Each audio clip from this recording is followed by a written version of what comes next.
To hell with the date on your birth certificate. Let's talk about what we have in common across generations. Life, sex, and tech at any age. Welcome to Age Blind with Nancy A. Shenker. Hey, everybody, it's Nancy A. Shenker of Age Blind, and this is our latest episode in the Do the New series for January. And you may be listening in January, you may be listening later in the year, but the topics that we're covering are really timeless and appropriate for people of all ages and stages. And so many people in January have set resolutions or commitments and are posting, including myself, about what we've accomplished so far this month. But it is very easy to get stuck all year round, where you feel like you're not doing enough, you're suffering from FOMO, you intend to do something, but you just can't motivate yourself to do it. We've all been there. So today's guest is an incredible coach who specializes in sports performance, among other things. And with the Super Bowl pending, I was doing a lot of thinking about how do teams really turn things around when they're losing a game, or if somebody is smack talking, or they're just not feeling 100% on that day of the big game. So welcome. I'm so thrilled to have you on, Coach Ignacio, and we're going to jump right in. Today's topic is quicksand and crazy glue, how to get unstuck. So if you could just please give our listeners a little bit of background on who you are and what you do.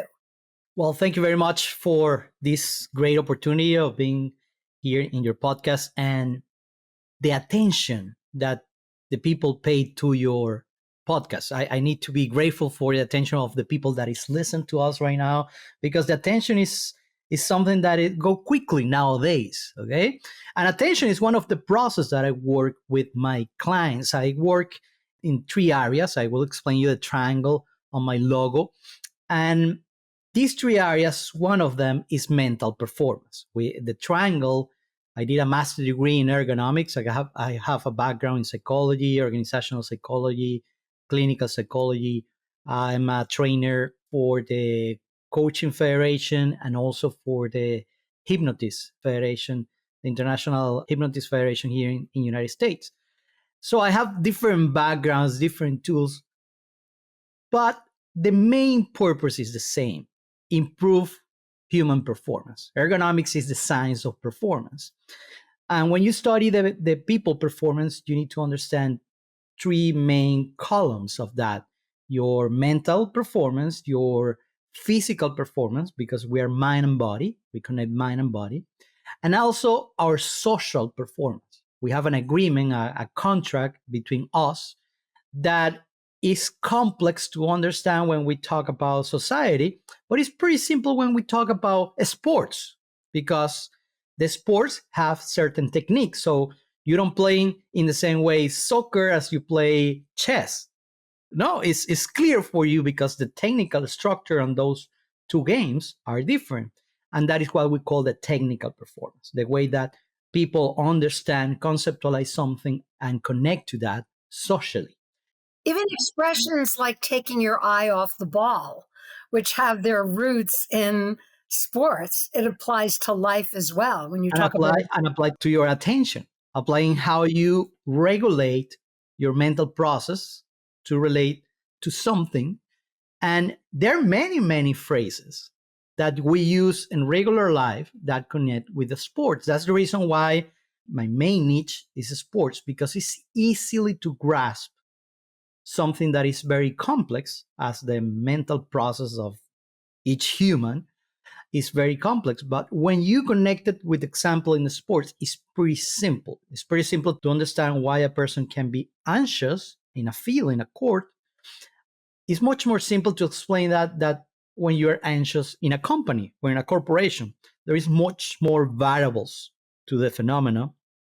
So that's the reason why I love sports, because it's pretty simple to explain the mental needs of each individual using sport examples. And that's the reason why I dedicate my life to work with athletes. Very cool. And even if you don't play sports, I mean, I've never been like a huge sports player.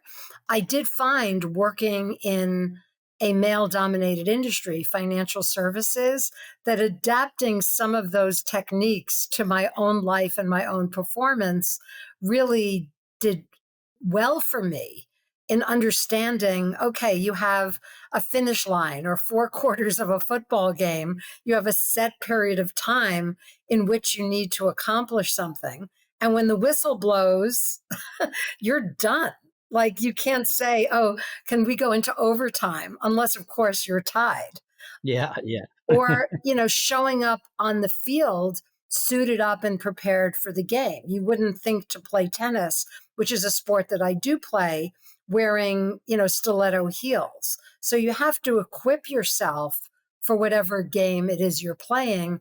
And, it could be a sports game, but it could be the game of life or the game of business. You can see nowadays many star athletes given coaching to big corporations, like because it's the same values applied to anything in life. And when you apply the same values from a sport to a corporation, success is secure there. Exactly. And, you have to, first of all, get on the field or get on the court. Because if the world were just made up of cheerleaders and people waving pom poms or people in the crowd booing the performance, then there'd be nobody playing the game.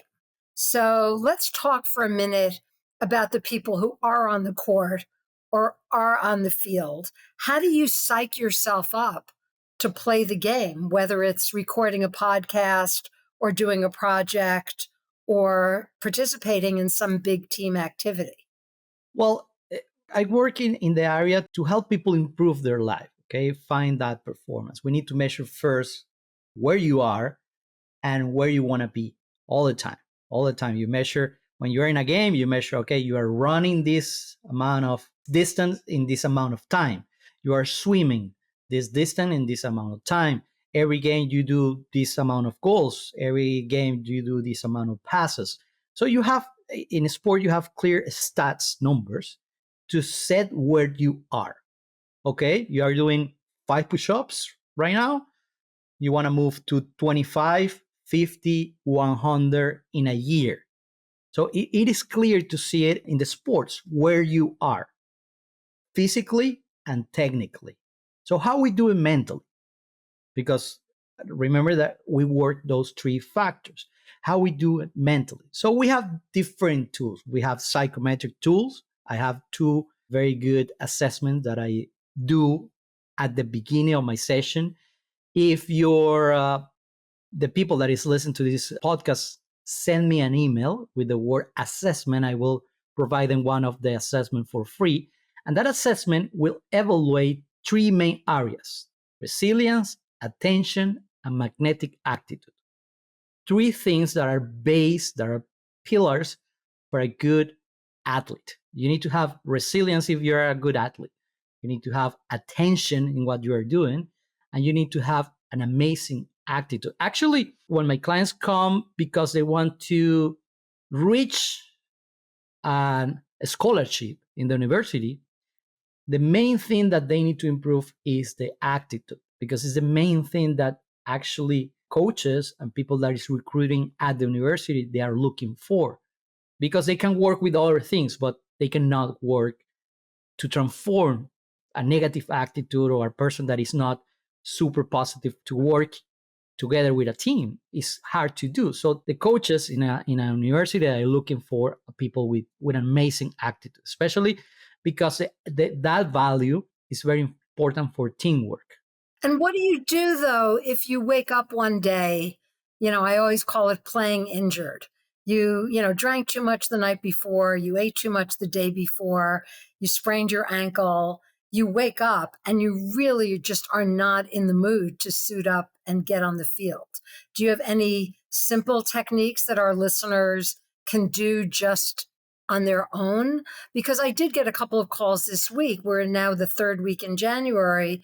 And I was talking to a couple of friends who said that exuberance they had on January 1st is already faded by January 21st. Do you have any simple techniques that people could follow when you wake up on that day and you're feeling just under the weather, you're not sure you're in a winning mood?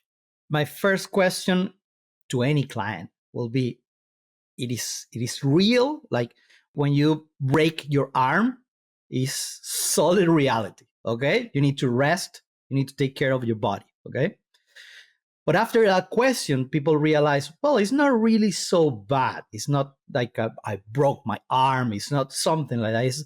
It's only that I'm feeling this, or that I'm having these thoughts. Okay, so when the case is totally based on their thoughts or their emotions, there is where we can work easily with that. Okay, we communicate with our brain in two ways: with words and with images. Some people is more active with images. You can see the feel, the chord there, and you work with image, or you work with words. And for that, we work with affirmations. We have different techniques. Actually, again, if you send me an email with the word 7 techniques, I will give you 7 simple techniques that you can use in everyday situation or in the games. Awesome. Thank you for that. Passing an object. This is very simple. Passing an object from one hand to another. I usually tell my athletes to do it with a water bottle or with a bowl.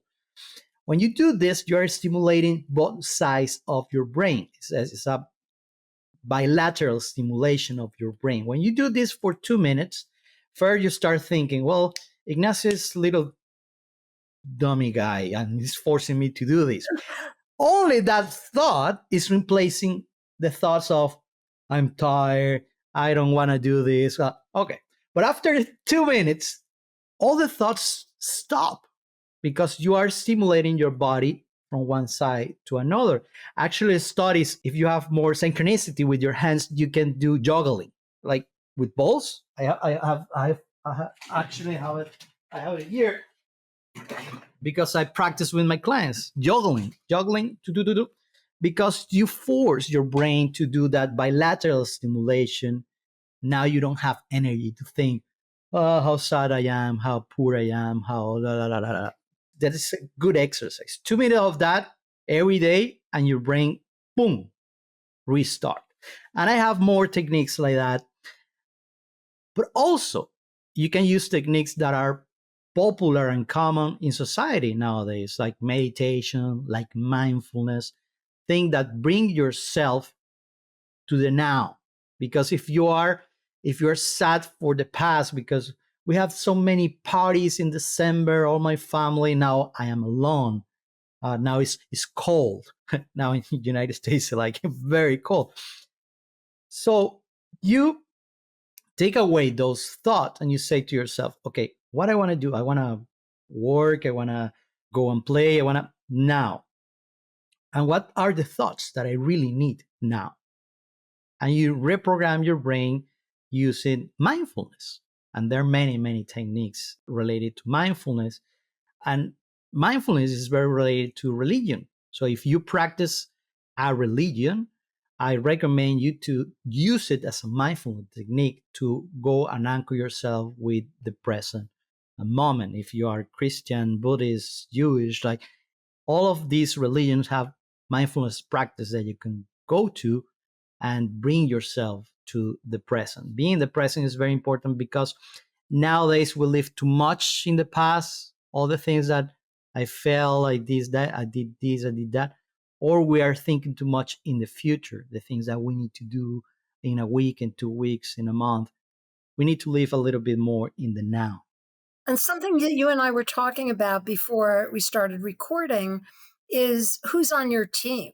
That if you're playing a sport or if you work for a corporation, you can't necessarily choose who's around you, but you could certainly control how you react to toxic people. And in fact, our April theme is going to be spring cleaning, where we're going to talk more about detoxifying your life and your community.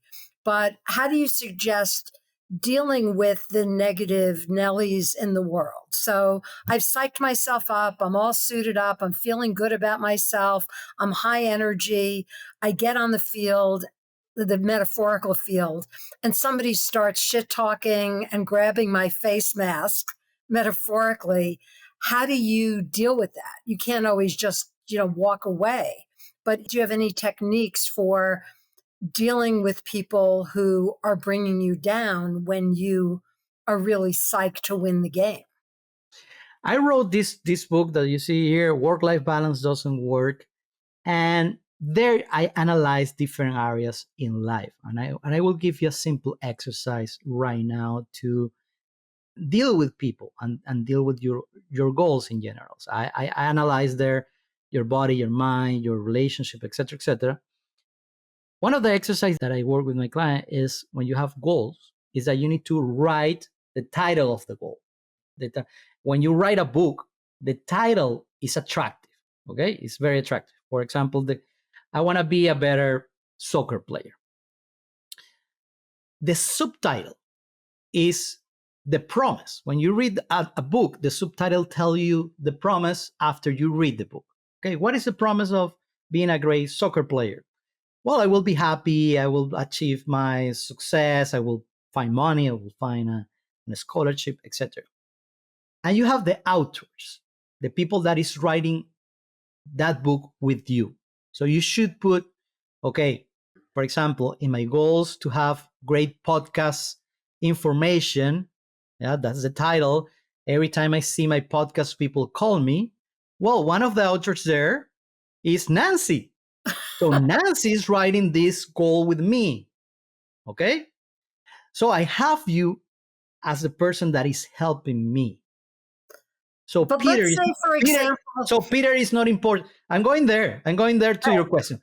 Peter is not important. Joe is not important. So when you play soccer, when you play any kind of games, you need to have a special group of people that is writing that goal with you. Okay? 2, 3, 4 people in your team that is your power team. That's your power team. That's the people that you can trust, that you believe, that you can rely on them. If they are not there writing your book with you, take them away. Put them on the bench. Put it on the bench. That is a good expression. Put it on the bench. Nothing from that people should be affecting you negatively, positively. Do not have an expectation from that people, etc., etc., etc. You need to have a power team, and you need to invest your attention, your emotions on that power team, because that power team will multiply those things. Yeah, there's another book. You mentioned your book, which, I hope our listeners and our viewers will check out. But there's also a great book that I sometimes go back to. A new edition just came out. It's called Dealing with People You Can't Stand. Mm-hmm. And, sometimes you're in a situation where you have a bully coach, you have detractors, and you can't get away from them because they're on your work team. And it offers some really, really great practical solutions for managing different personality types. And not everybody is one type. Like there may be a coach who's normally very kind and patient and supportive, but then the team is losing and all of a sudden that coach is screaming in your face. And how do you manage situations like that? I think those of us who've worked in corporations have all had to deal with that bully boss at one point or another. And the book was really helpful to me as a woman working in a predominantly male world, how to stand up to, as I call it, the mean coach or the abusive coach. So yeah, those are all factors that as we head into January, or as we wrap up January and head into the rest of the year, really looking at all of those things that you just pointed out. What is your attitude? What is your physical state? Who's on your team? Who's your coach? And how do you put those pieces together to win the game? Hmm. And do you ever find yourself in the slump? You know, the title of this episode is Quicksand and Crazy Glue. Like, do you ever get to a point where you feel like you truly are stuck? Your feet are buried in concrete. You're worried that you're never going to be able to move forward. Well, that's an interesting question because people think that I have a beautiful life, that my life is perfect, that I'm a lucky guy, you know? And I immigrated from Venezuela from a political situation that tried to kill me a couple of times there. I immigrated to Paris. I live in the streets in Paris because I didn't have the chance to move the money from my country there. And many, many times in my life, I had very, very tough, difficult situations where I felt, you know, sad in a dark position. And that's okay. That's okay. People need to understand that you have the right to say, I'm sad, I'm in a trouble situation, and now what? Now what? Okay? Okay. I'm living this situation. What type of things I have that I can use to go out? Because one of the things that we have until we live this life is options. We have options all the time, and we need to search for options. Yes, you're sad today. You need to rest, broken arm. You need to take care of your body. Do it. And as soon the minimal requirements are fulfilled, go and progress. Many of my clients come to my sessions and they are not covering the basic things. My basic questions are you drinking water? Are you eating regularly during the day?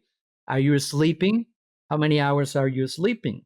So when a kid come and say, I'm depressed, I have anxiety, I have stress, okay, are you drinking water? Are you eating? No, I'm not drinking water. I'm not sleeping. Okay, why you're not sleeping? Well, I play PlayStation until 2, 3 a.m. in the morning. Okay, we need to stop that because you need to reach the basic level of human function to proceed to the next levels. I also think that avoiding social media, doing a social media detox is super helpful because we're living in this world where people start to believe the fiction that other people are posting online and they're comparing themselves to other people who in reality, I mean, you hit on something very important that just because your life looks glamorous on Facebook or Instagram doesn't mean that it is. And as I often say, the social media world is not the real world. So people are always surprised when they call me and they say, how are you doing? Your life looks so glamorous on Facebook. I say, that's my Facebook life. This is my real life. And to be honest, I'm in a bit of a funk this week. And they're always shocked to hear it because we're living in this weird world where people feel compelled to post all of this wonderful, beautiful stuff that they're winning. But in reality, a lot of people are struggling. And so, you know, I'm not saying avoid social media entirely. Obviously, for people like you and me, it's a core part of our business development, but also from a personal standpoint, not believe everything you're seeing on social media. There is a book that is called The End of Power by Moises Naim. Is a guy from Venezuela. And he explained, based on numbers, that we are in the best moment of human life.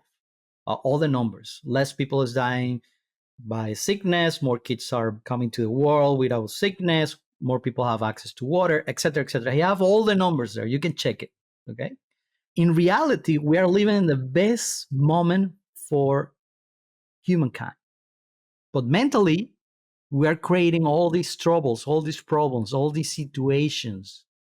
So mentally, we are in the worst condition ever because it's the first time that actually we can live in a virtual world. We can live our Facebook Live, we can live our PlayStation Live, we can live our different games or different virtual life. But in reality, we don't live the day to day. We like 100 years ago, we didn't have the chance to communicate with people across the world. My parents, they live in Spain. Now I'm living my life here in Florida, but also I'm living, half of my brain is there because I love my parents. So now, even though they're not here, I know everything about them. I know what is happening and that, but that is virtual because my perception of their life is not real. It's a virtual situation. So we are, and especially new generations, they are entering in a double life, a real life and a virtual life. And professionals like me, psychologists, coach, teachers, we need to teach them how to do it because nobody is teaching the new generation how to live in a real world, in a virtual world. Many things that we think that we know how to do it, we don't know. We don't know. Like breathing. You say, well, Ignacio, I've been breathing all my life. Okay, you know how to breathe to your chest, to your diaphragm. You know that if you breathe in your diaphragm fast, you tell your body that something will happen, that you need to be alert, that will put up your adrenaline, noradrenaline. And if you breathe from the diaphragm short in and long out, you can tell your body, relax, calm down. Oh, I didn't know that. Well, you don't know how to breathe. You don't know how to breathe. Do you know how to walk? Do you know how to run? So people like me, we sit down with different tools to understand how people walk, how people drink water, how people sleep, how the sleep cycles. The sleep cycles are beautiful. Oh, sleep and also food. Since I've eliminated sugar from my diet, I feel like a totally different person. So, in many ways, we're poisoning our bodies and our minds, and that's a topic for a whole other For a whole other podcast. thing, but that this is another problem with social media because sugar affect people differently. So maybe for you is terrible, maybe for another person is good. Maybe for a person is terrible, they eat meat, and for you is good. Like people is seeing all these stories and recipes and thing in the internet that say, okay, you need to do this diet, this diet, this diet, and I'm asking ChatGPT to give them solutions for their mental and physical problems. You need to go to a professional that have certain experience in diet, in this and that. In my case, is mental performance. That's my expertise. We need to go back to certain traditional things, use technology in a good way, but also we need to go back to personal relationship. We need to go back. You mentioned it a little bit ago, this mix of life and business. And many of us after COVID, we mix everything. We have all mixed up.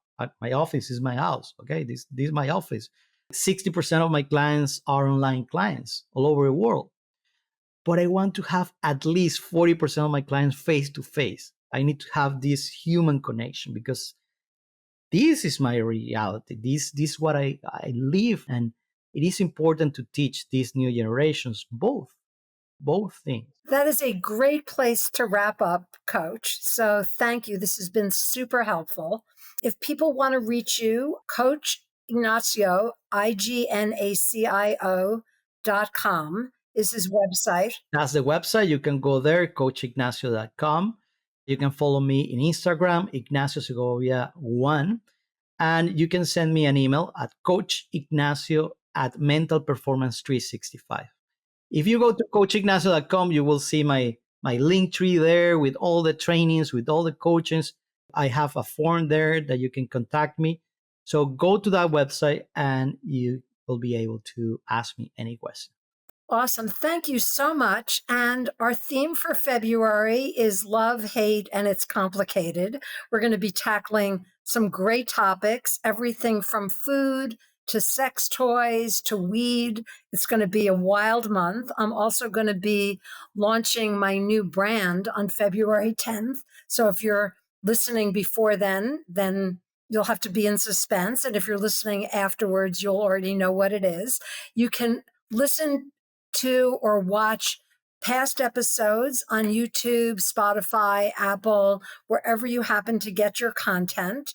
And please follow me so you don't miss any episodes. And above all, whether you are 25, 15, 95, learn from everybody around you that the only smart people are not the people who've been on this earth 100 years or the people who know digital media. We all have something to learn from everybody we come in contact with. And today's episode has been terrific. I learned a lot. I'm going to go juggle now and calm myself down and tackle my day. So keep on listening and be age blind. Peace out. Yes.